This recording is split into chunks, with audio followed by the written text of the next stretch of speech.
doing. But we've got Chaos of Mind against Telemokos here. We're waiting for them to decide if they're going to keep their hand or mulligan or not. Now, what kind of opening hands are you looking for if you're... Because, they both know what the other player's on. If you're Chaos of Mind, what engines do you think are most important this first game for him to be able to take a game against Mono Black? No offense, I am totally rooting for... And I like Andrew. But it's hard for me not to fall in love with this Acid Trip deck, Chris. So, like, basically he's just looking for stuff. So, like, all of the things in his deck do something, and he's just looking for stuff to do. One of the interesting cruxes in this match is going to be the fact that Telemokos doesn't really have a good way to block a Core Skyfisher. So, Chaos of Mind could easily just win this game by attacking 10 turns with Core Skyfisher if he's able to keep it on the battlefield long enough. But Mole Drifter gives him value. He can gain some life with Lone Missionary if he needs to. Dreamstalker's a 1/5, so it can hold down the fort on the ground. The big problem is going to be if the game gets really long and drawn out, Grey Merchant of Asphodel could just win the game by itself.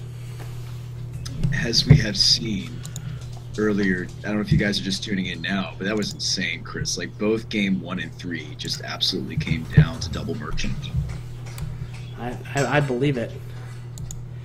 So it looks like we've got here just an Island and Go for Chaos of Mind, Swamp Go for Telemokos, and Evolving Wilds and Passing Back. So the game is looking like it's going to play out to be a pretty slow game. This Witches, though, is going, like, it lets him just trade a point of damage if he needs to. Kind of like a Fire Slinger from the old school Tempest. I mean, this is... But also double Black Devotion. Yeah, it's double Black Devotion. I mean, it's not going to push the action too much, but it's at least something. Oh, we got a Seagate Oracle. Seagate Oracle for Chaos. It's going to draw him a card. This card's going to be pretty sweet, since if he's able to, blink it with Momentary Blinking, get some value. It's also a good card to return back to your hand with, like, Dreamstalker or Core Skyfisher to be able to just get even more value out of it. So this deck is just slow, grindy value. And if you enjoy those kinds of decks in Magic in general, Acid Trip is a good deck to pick up in Pauper. Plus, it's fairly cheap. Oh yeah, I mean, if you guys want to, I can pull that up and post that in chat. That's a great idea. I have 2 dogs for chat who's asking.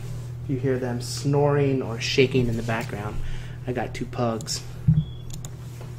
Now, earlier we touched on, I know this is something that we talked about last week, Chris, your disdain for, and I agree with you, I do not think Brainstorm's all that impressive. I know we saw briefly, we caught the tail end of the Dave versus Scott match, or Rebels versus Blue-Black Delver. We saw a Brainstorm, but you notice Chaos of Mind's list tailored more towards Preordain.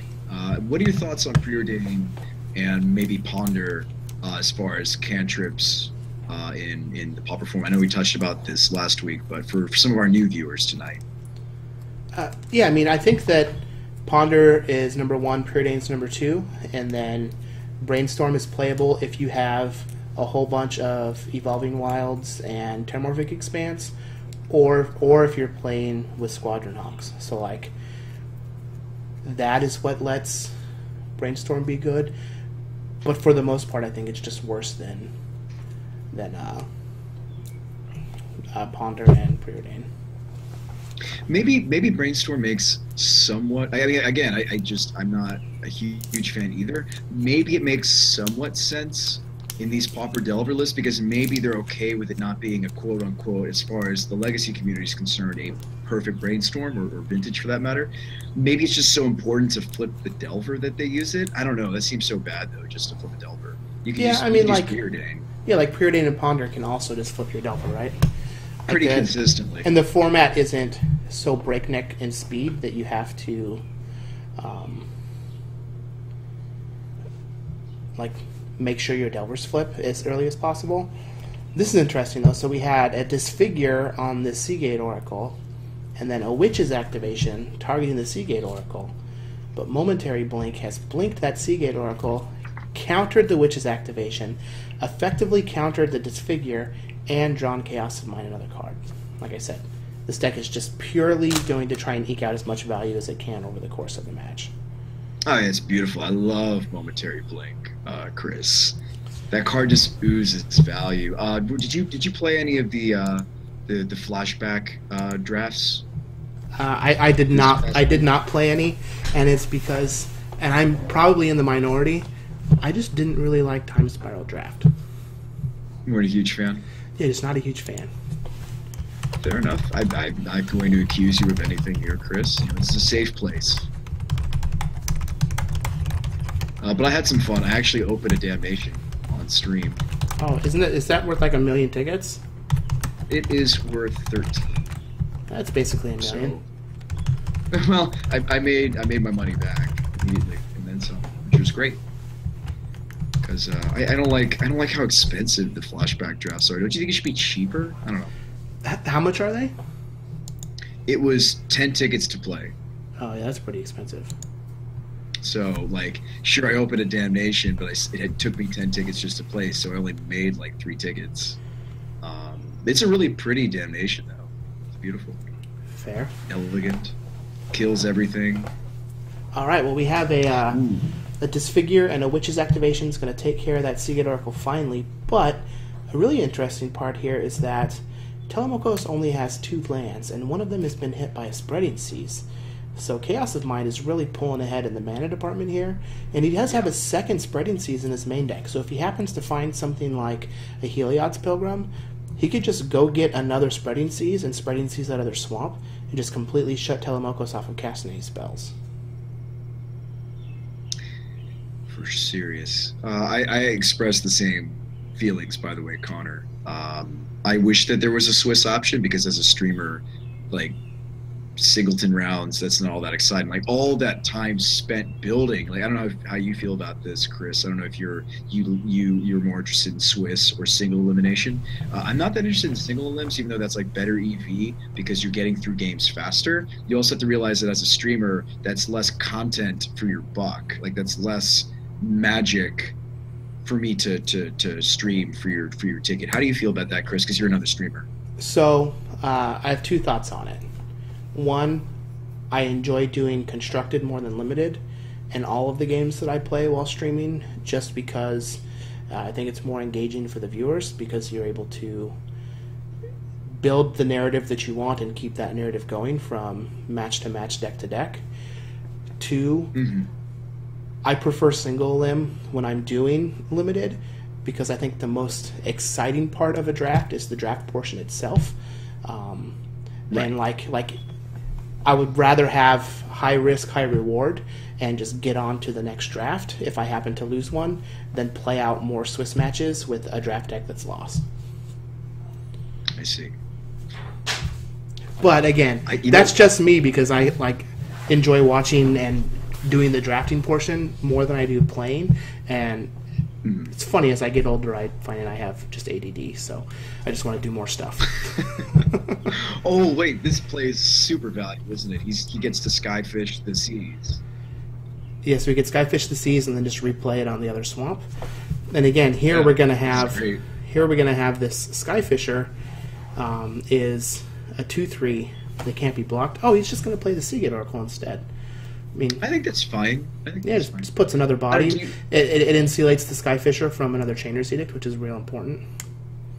Yeah. Ooh, are we gonna Chancery the Sandbar? Yeah, I would give back that Sandbar to be able to cycle it. Oh, he didn't give back the Sandbar. He's just gonna do a Plains. Well, maybe his hand here is just like, again, he's got an 8. So my assumption is it's great. We'll see what he discards here. You know what I'm going to do? I'm going to pull up both of their streams. And you know what? Because I know you've got a lot of things running on your end. I know, like, one of the weeks, Chris, didn't we have, like, me kind of going over hands? I think that I could be useful in that regard. Yeah. What do you think about that idea? Yeah, feel free to do that. And so, you know, you can be... because you do amazing play-by-play. I think that I could help out and just be like, oh well, Telemokos just top decked. You know what I'm saying? So well, maybe that might. Engaging. I like it when I try and guess what they have based off of their lines. True. And then and then you're just like, oh yeah, good guess. He has this. Or you're just like, okay, yeah, you're dumb. He has this instead. Like, what are you even thinking of? I would never call you dumb. I would never call anybody dumb. But so we have witches here. Is this just going up? No, it's going to the Seagate Oracle again. Just the disfigure, along with the. It just feels like such a bad. Like, is that the point we're at? Well, here. I'm curious why he didn't just do it to the Skyfisher. Yeah, like that Skyfisher is what could actually. Is like that's an actual clock. Correct. Like the Seagate is less damage. It's not flying. What do you think? Dandale. About that? Dandale. Not to suggest not doing that, but I actually really enjoy matches without seeing hands. Yeah, I mean it's always good to have the information though. So we're not going to oversaturate you. But I won't. Correct. Unless we need the information, I won't say anything. God, this pilgrim is so spicy. What do you think he's gonna get? A reality acid. Yeah, he's just gonna put it on the witches, bounce the acid to kill the witches. No, he's going after his land. Oh no, he's just gonna land destruction him. Yes. Does he have another Skyfisher or a Dreamstalker? He does have a Dreamstalker. Yes. Oh, this is glorious. And we have build your own Stone Rain. That he gets to do again. Stone Rain with buyback. Wow. This is glorious. This is what this deck just wants to do late game, isn't it? Just like slowly Stone Rain, instead of like the Tron decks where you guys capsize somebody back to the Stone Age, he's literally just going to Stone Rain Telemokos back to the Stone Age. Well, here's an oubliette. This is glorious. This is really awesome. So he targets the Skyfisher. So if Chaos has another bounce effect, he can just Reality Acid the oubliette, bounce the Reality Acid, get back his Skyfisher, bounce another bounce effect, Reality Acid something else, and then replay that bounce effect. Like he's got to go after the full art. He could just chain. Like if he has a bounce here, I think it's better just to hit the oubliette. Maybe because of that extra ooze. I mean, you're so right, Chris. Here we've got this Skyfisher beneath the oubliette. So, is that like the way to? I know, like in the 100 ticket tournament, like we had trouble pronouncing one of the players' cards. Like, is oubliette? Is that the card that we're gonna have trouble maybe pronouncing this go around? Because last time, what was it? It was probably. What was the card? Diabolist. Yeah, Hagra Diabolist.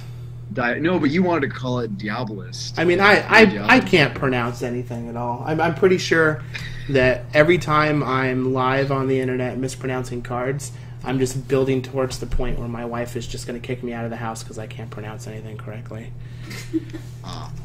That's what happens then. Yeah, she just laughs at me like I'm a child. I mean, I deserve it. That actually... Oh, of course you do. But I was going to say, is that actually what KaosOfMind... Wow, he does have I mean, no offense, your beard is better, but he has an excellent beard. Yeah, his beard's great. And he's playing a sweet deck. The thing is, though, he's already down to 15 minutes and we're in game 1. Yeah.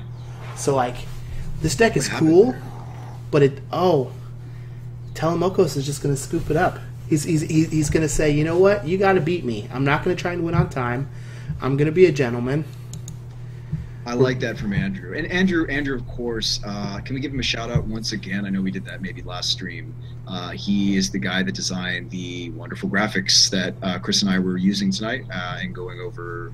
Actually, why don't you tell everybody what he designed for us tonight? Yeah, well, Telemokos designed all the graphics that you see on the stream here. It's awesome. He's done a very good job. And let's go ahead and take a look at his sideboard to see how we think he's going to board. So we got 1 Pestilence, 1 Bojuka Bog, 4 copies of Chokin Sands. Those should probably come in. We got a Corrupt. Looks like we've got a Font of Return. That's what that was before. I thought it was a Premature Burial, but it's actually Font of Return. We've got a copy of Nausea, 2 Relic of Progenitus, a Shrivel, and 3 copies of Wrenchmine, which should also probably come in here. How do you think we're going to see him sideboard? I think we're going to see him sideboard in just such a very grindy, matchup kind of way. I mean, this is really just this. That's exactly what this matchup becomes. It is a grind. And I think I love Wrenchmind in that situation. And I do think that you're totally right about the Choking Sands. I mean, if you look at the mana base that Chaos is rocking, I mean, he's got the full playset of Chancery. If Telemokos, if he can Sands one of those double lands, it's such a blowout. There is nothing in Magic that gets me more excited than the prospect of stone raining somebody's bounce land. It is just the actual best. I definitely see Choking Sands coming in. Wrenchmind's going to come in. He has to try and attack resources that he can actually attack in this matchup, and like trying to kill his creatures isn't going to be the most efficient way. I also think that Font should come in as a way to just replay Gary's if and when they die or get countered. He's super grindy. I think that card's very interesting. I don't think I've really seen that out of Mono Black. Maybe I just never paid super close attention to the sideboards of these decks. Yeah. That's so grindy, isn't it? Now, as for Chaos, we have 4 Battle Screech, 3 Counterspell, a Curse of the Bloody Tome, 2 Dispel, a Relic, 2 Core Sanctifiers, and 2 Return to Dust. How do you think he's going to board here? Well, I mean, can he really afford to become a little bit more controlling of these counterspells? Does he even need this alternative win condition of Bloody Tome? I like the Battle Screech a lot, even though Andrew has full information and could leave in some number of Pestilence. I still really like the ability of Chaos to just leverage the fact that he has flyers and, well, Andrew does not. Yeah, I mean, I like Battle Screech as well. It's a little weak to Witches, since Witches can pick them off. But I also think that the counter spells just come in, like getting hit by a Wrenchmind or a Choking Sands. You just can't afford that. You just really can't afford it. Plus, like having an answer to top decked Gary in the late game is going to be pretty important. Actually, he's going to cyber pretty heavily, isn't he? We could even definitely see a copy or two of the Sanctifiers. Battle Screech is another card that is strangely expensive now, online and in real life. Like, Battle Screech in real life is like $2. It's like an uncommon like judgment. Nobody has them. That's why they're expensive. Yeah. It's kind of like the Lingering Souls of Pauper, is it not? Kinda. I mean, that's the same thing, right? You get 2 tokens, you flashback for 2 tokens. You get 2 more tokens. Seems pretty good. As far as token generation cards that I'm excited about, not to... Oh, we're in the game. All right, so it looks I was like... going to say I was going to do a little plug about what I'm playing in Modern, but... you're just going to keep giving people hints about this deck that you can't tell them about? Yeah, of course. I'm going to give little tidbits here and there. Like, Chris, you know how I work, okay? Oh no, he's played the Full Art Swamp. Now remember, last game, Chaos did everything in his power to go after the Full Art basics. He did. Did you notice that? Yeah, so it looks like we've just got an Evolving Wilds for an island from Chaos, Baron Moor in a swamp, along with Kumbaj Witches.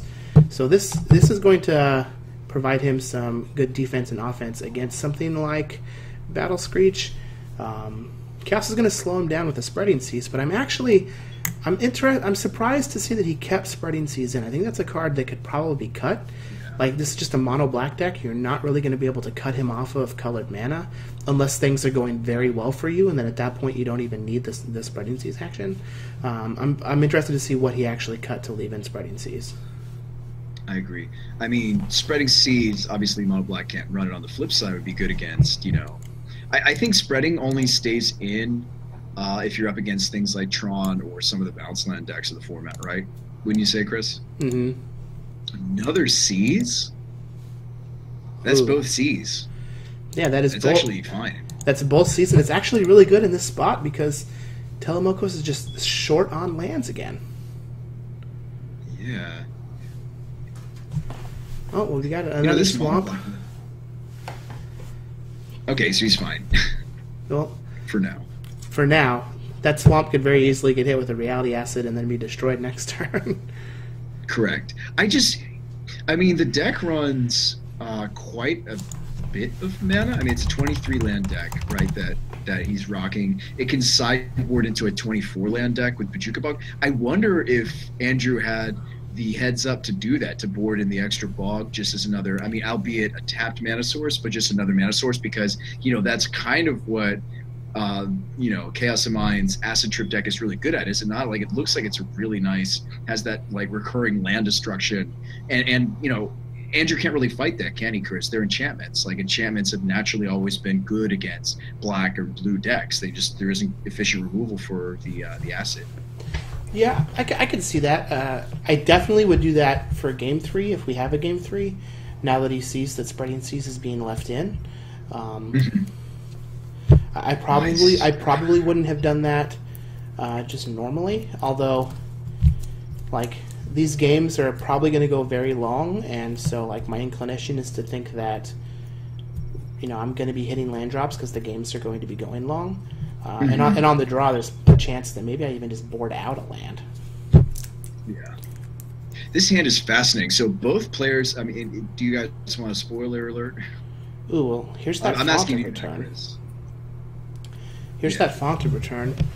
Let's see. Chaos has a lot of stuff and not a lot of mana. Well, there's the Tranquil. There's the Tranquil Cove.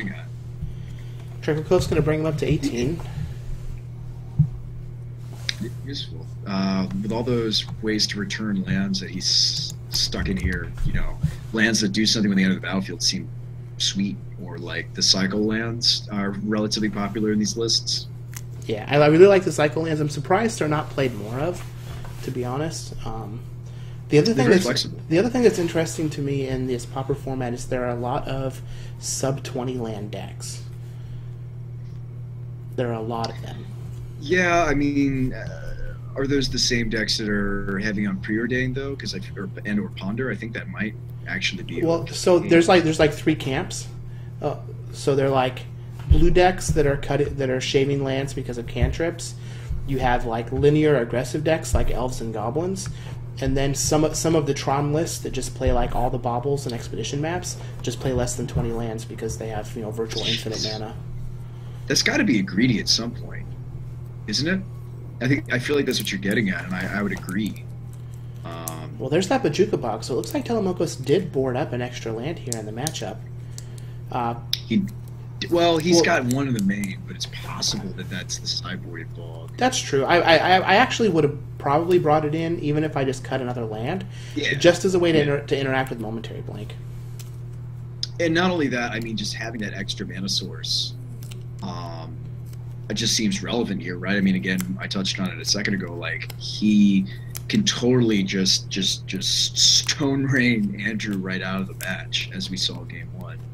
Yeah, well, I mean, these Spreading Seas are not exactly stone rains because there are quite a few colorless pips on the cards in this deck, but there's a lot of black mana requirements, just like we saw in the mono black devotion decks in Standard. Yeah. But we're getting to the point here where, with one more land, Telemokos can start landing Garys. First one's going to be for 5, which will take a big chunk out of KaosOfMind's health. Yeah, these gray merchants are fantastic. I'm pretty excited. Something that you don't often see in grinding matchups is things like font, or, you know, like sometimes, I know this sounds really weird, but I've seen some pretty interesting board states when it comes to mono black control, that they will actually use sometimes an extra removal spell on their own gray merchant, and then use some form of recursion like font, and then redeploy. You don't see that often, though. Usually you're very proactively using those removal spells, trying to keep up with the opponent. That's kind of what mono black wants to do. You know, you want to use discard spell, discard, kill, or maybe like a sweeper. It's a pretty linear deck where obviously you're playing some of the creature threats that the deck plays. Missionary. Yes, we have a Missionary here. This is going to gain a couple life. Now he's one creature off of being able to flash that Battle Screech back that's in his graveyard. But these 2 witches are going to start making pretty quick work of creatures that are on Chaos's side of the battlefield. So I thought the Chaos might be bagging a Momentary Blink there to save that Lone Missionary and get a little extra value. Looks like he didn't have one. These witches still can't combine to take down a core Skyfisher, but it looks like he might have... so he's got a Chainer's Edict to take care of it. He's at 5 mana, so he's only 2 mana away from being able to flash back that Chainer's Edict, which is going to be very good for him. And now these witches can start pressuring KaosOfMind's life total, although trying to get him down from 21 is going to be a big feat.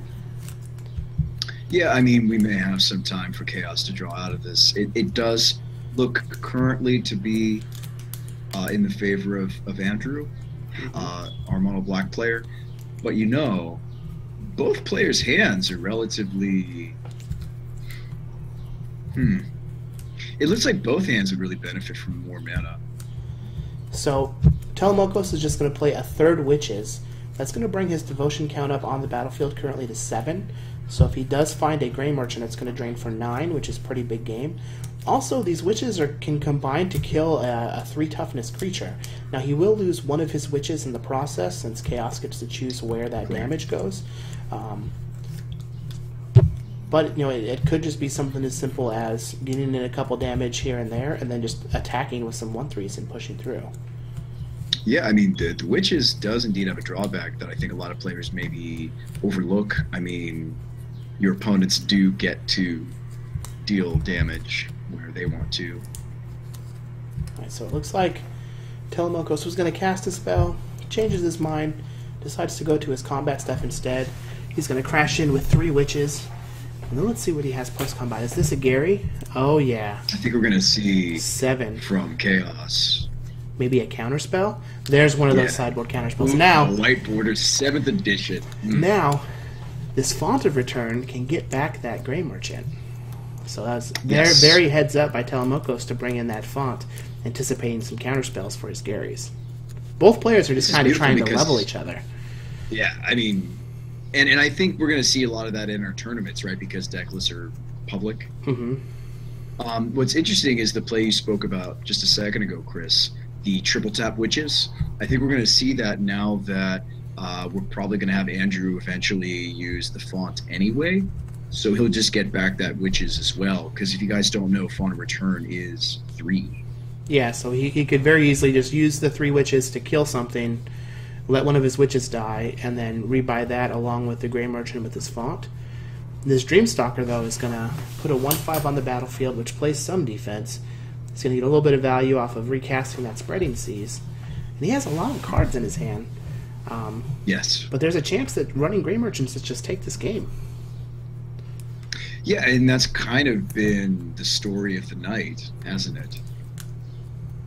Merchants just going upstairs. Right, so let's see. So is this another Gary? Oh, man. Do we have another counterspell?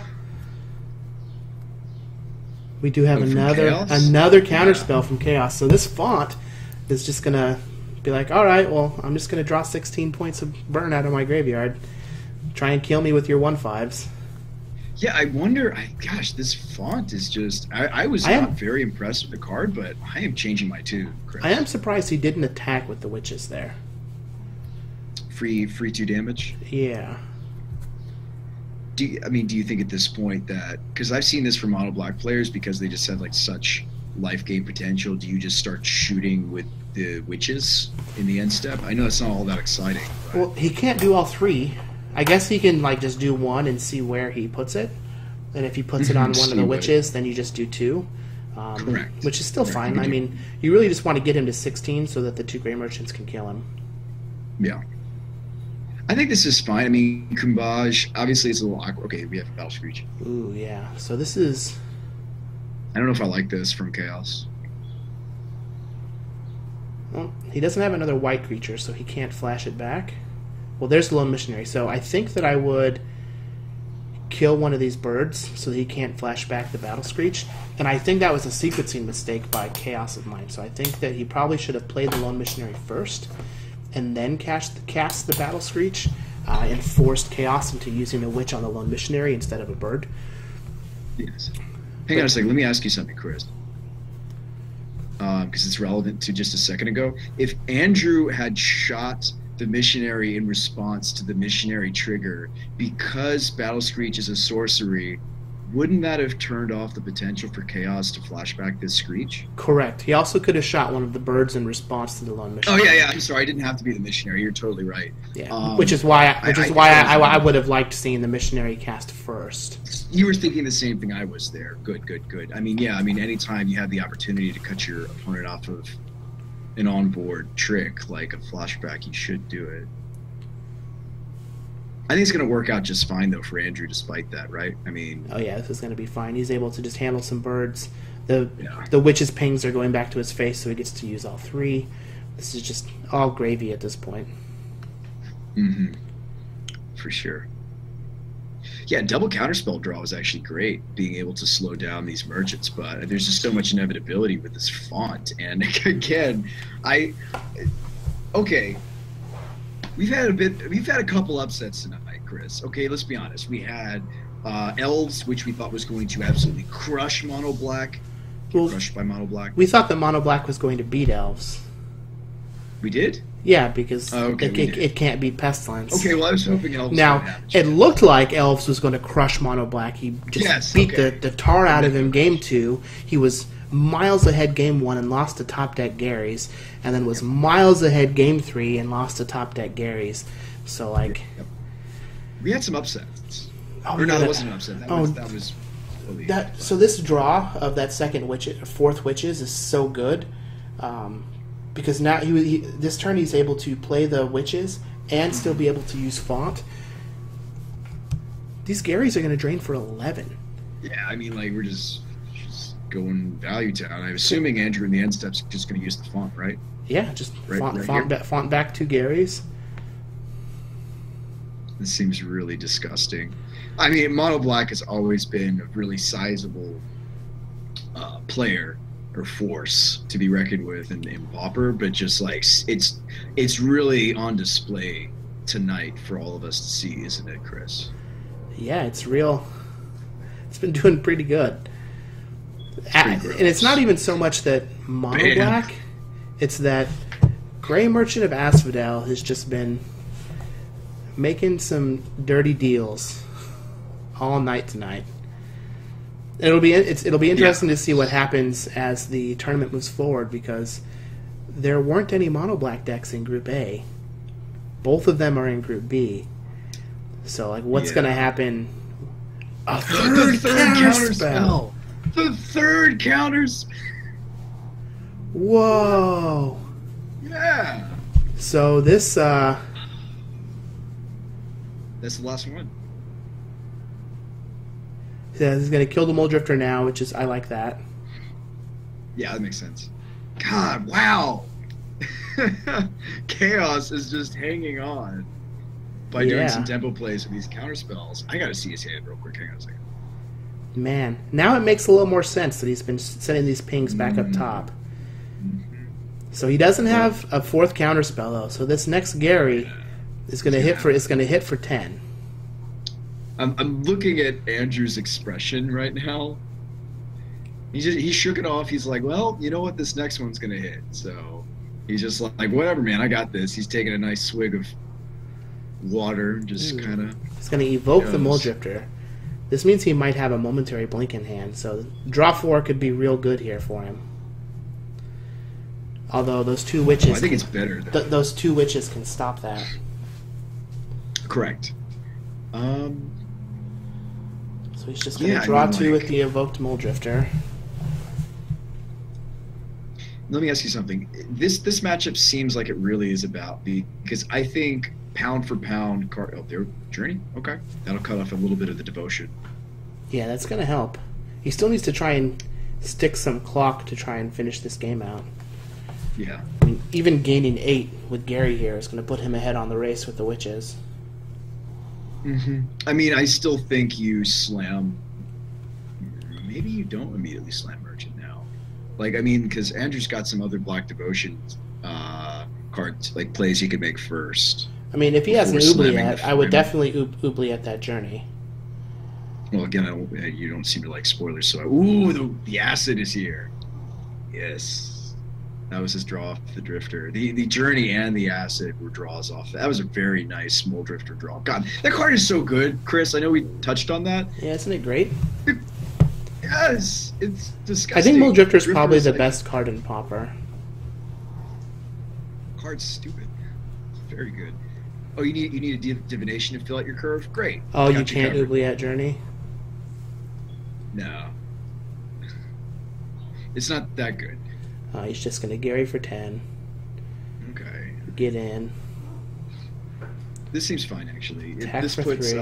Chaos on a reasonable clock, and yeah, maybe he's just dead to another Gary. That is the most unexciting. I hope that we bounce this Acid. Like, Acid is not very exciting if it just like ticks down and actually like works as R&D intended it to work. I guess is much more exciting with bounce effects. Wouldn't you say? Yeah, well, I think that they designed it that way. They actually wanted people to be bouncing it in like. Yeah, I mean, Dreamstalker's in the same block as Reality. That's true. Okay, well, shame on you, Magic R&D building. They kind of know what they're doing. They gave Blue a recurring Stone Rain, Chris. Yeah, sure, why not? I mean, Red already has actual Stone Rain. Ooh, Hobble. Draw Red card. doesn't get a recurring. Ooh, hello. Hobble's going to draw a card, chain up that Gray Merchant. Yes, I like this. I like. Chaos is still dead to a Gary off the top. Yeah, this is true. And that's what happened to Kevin. Okay. Telemokos is going to get in for 1. I like it. Let's race. Be aggressive. Or Chaos is going to get in for 1. Ooh, blink. I'm going to blink the Reality Acid, put it on another Witch. All right. We're trying. Good. I like where he's going with this. Yeah, this could hold up. I mean, yeah, there goes Witch. And we're trying. We can redeploy it. What's he going to go after this time with the Witch, obviously? Yeah, just put on another Witch. It seems fine. Oh, God, this deck is so awesome. Like, it kind of reminds me of the Godolphin. Oh, and the Radiant Fountain's going to put him out of range. Well, no, he's still dead because the Witches could ping. Yeah. Well, I don't think Drew... let me take a peek at his hand. Yeah, I don't think Drew has it. But you know what? Chaos of Mind is just kind of flooding out now. I took a peek at his hand too, Chris. I see a couple more lands. He has a Chancery, but there's no cycle land for him to bounce and then cycle. Yeah. I mean, the Chancery can let him do that Radiant Fountain again. Wrench Mind's just going to take care of it's not that exciting. Yeah. There it goes. Well, we've got a flashback momentary blink. It's not like Chaos. Now, I am worried about the clock. We knew this was going to be a grindy match going in, right, Chris? And yeah. Chaos is just the red zone. Not the end zone. It's not football, so we're not as excited. But this is yeah. Red zone. That's for those of you joining us. We are in round 2 of our Group B play today. I'm Chris VanMeter here with Sean Adams, BrewSpytheMagicGuy. This is our Cardhoarder Pauper Challenge.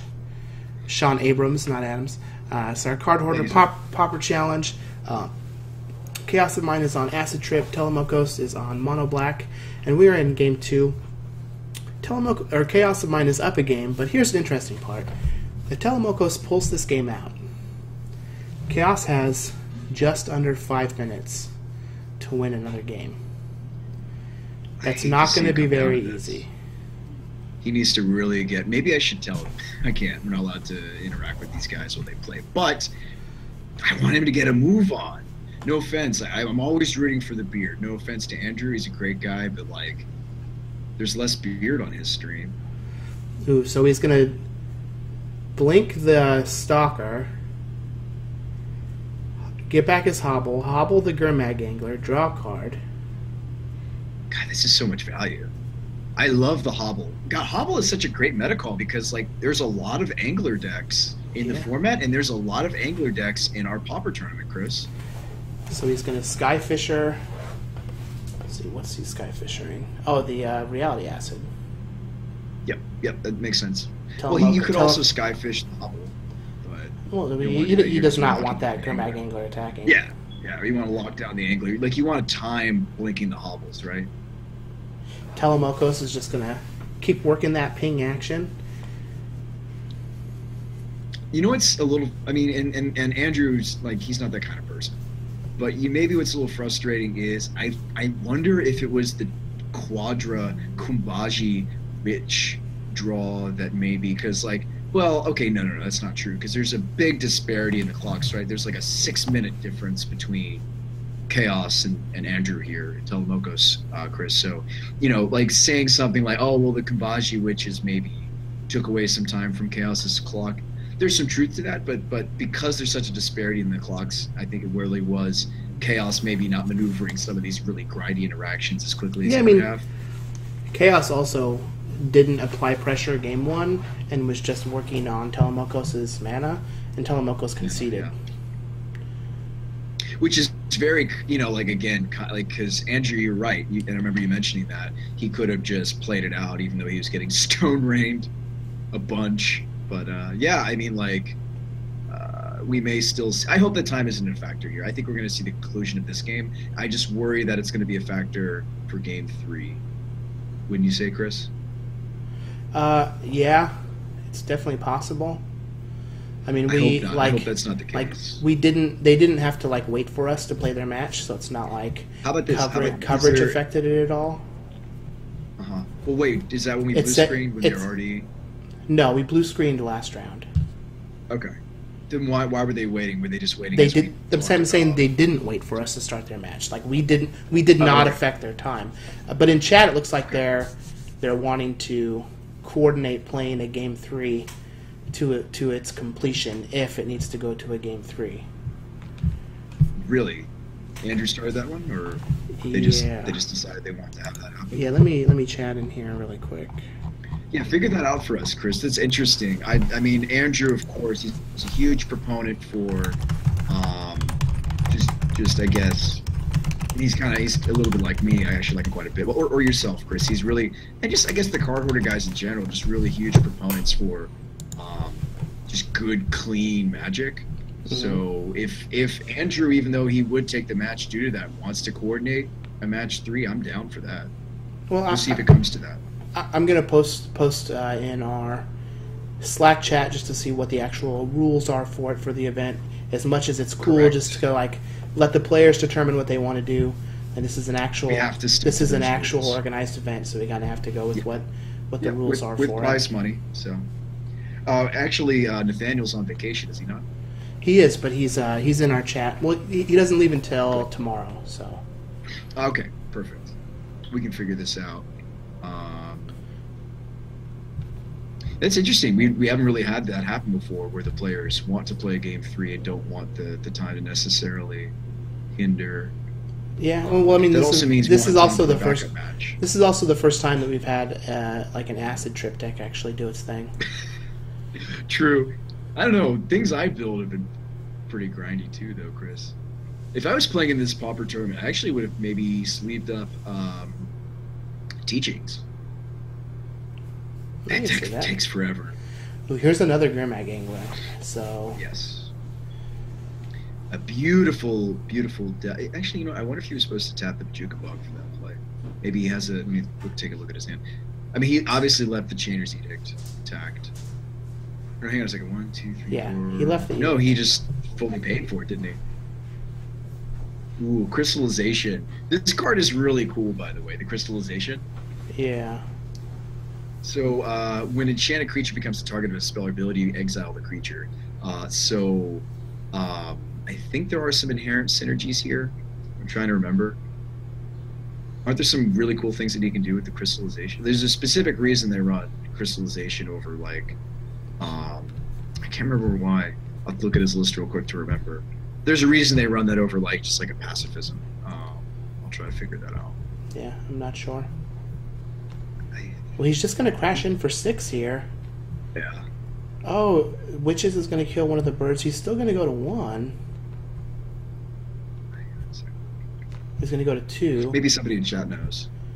If he has a removal spell here for this Dreamstalker, he can just win. Yep.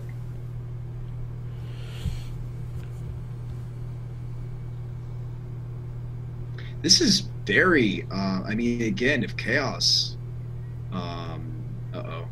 We're seeing a lot of Oh, mana he's from just going to flash chairs. this back. Yeah, I don't like I this think Chaos is necessarily. going to pull this out. I think so too. Oh yeah, crystallization kills witches because you can redirect the damage. Like you can choose the witch as the target. Thank you, Fox. Thank you. That's pretty cool. Oh man.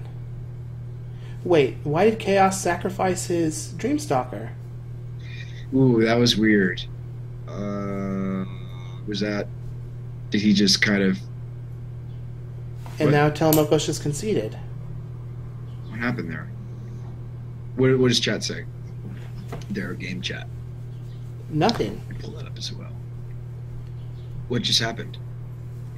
I think Chaos misclicked and Telemokos conceded because he was dead. Okay, so well, that's very kind of Andrew to do. I don't fault him for that, but is that really what happened? I mean, I can only assume because there's no chat. Let me see what's going on with. I'm looking at his stream and he's just kind of like, yep, that's what happened. All right, well, let's see if we have a backup match. Oh, he had quicksand, so he still wouldn't have died. Oh, correct. Okay, you know what? I was totally overlooked that quicksand too. Same. Yep. Target attacking creature without flying gets -1, -2 until. Just kind of sentence. You're so smart.